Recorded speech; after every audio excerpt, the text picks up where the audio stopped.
పాకిస్తాన్ అనగానే మనందరికీ తెలిసిందే, ఎప్పుడు కూడా వాళ్ళు తీసుకునేటువంటి నిర్ణయాలు, వారు చేసేటువంటి పనులు ఎప్పుడు కూడా డిసప్పాయింట్ చేయవు అన్నట్టుగా కామెడీకి ఆ నిర్ణయాలు ఉంటాయి.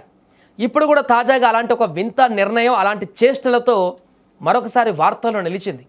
పశ్చిమాసియాలో యుద్ధం కారణంగా పాకిస్తాన్లో ఆర్థిక సంక్షోభం తలెత్తింది. మనందరికీ తెలిసిందే అది.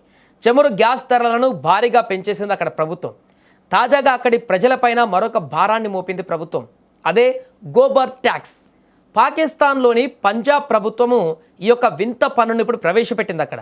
ఈ ట్యాక్స్ ప్రకారం ఒక్కో గేదె లేదా ఆవు పైన రోజుకు 30 పాకిస్తానీ కరెన్సీ గోబర్ ట్యాక్స్ చెల్లించాలని ఆదేశించింది. అంటే 10 గేదెలు ఉన్నటువంటి ఒక వ్యక్తి నెలకు 9,000 రూపాయలను పాకిస్తాన్ కరెన్సీని కట్టాలి.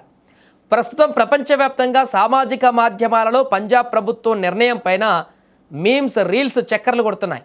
ఈ వార్త నెట్టింట ఇప్పుడు తెగ వైరల్ అవుతుంది. ఇరాన్ యుద్ధం కారణంగా పాకిస్తాన్లో చమురు, గ్యాస్ ధరలు భారీగా పెరిగాయి. అయితే ప్రజలపైన మరో భారాన్ని మోపింది అక్కడి ప్రభుత్వం. గోబర్ ట్యాక్స్ పేరుతో వింత పన్నును ప్రవేశపెట్టింది. పాకిస్తాన్లోని పంజాబ్ ప్రభుత్వం ఈ పథకాన్ని ప్రవేశపెట్టింది.